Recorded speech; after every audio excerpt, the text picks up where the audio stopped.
معايا سياده المستشار احمد ابو زيد المتحدث الرسمي باسم وزاره الخارجيه. سياده المستشار اهلا بيك يا فندم.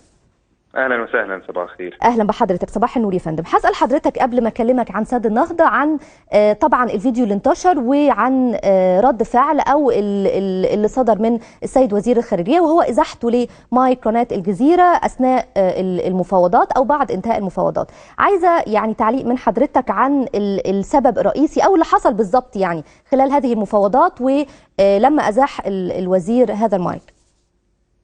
هو في الحقيقه ما عنديش تعليق يعني مباشر على الموضوع ده، لان انا طبعا كنت متصور ان انا هتدخل مع حضرتك النهارده للحديث عن سد النهضه. هنتكلم عن سد النهضه سياده المستشار، ولكن خليني اقول يعني برضو السيد وزير الخارجيه لما يعني ازاح الميكروفون الخاص بالجزيره بهدوء، يعني لم يكن يتصور ان هيكون الاهتمام الكبير بالموضوع ده والضجه اللي اثيرت حواليه.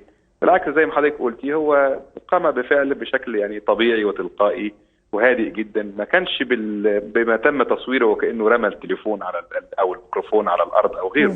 هو في الواقع جلس في الجلسه الختاميه فوجد امامه ميكروفون واحد فقط وهو ميكروفون الجزيره. وبالتالي طلب من الحضور ارجو يعني يشيلوا الميكروفون قدام، فما حدش يعني استجاب او ما حدش خد باله، فهو بهدوء شديد خده وحطه تحت الترابيزه.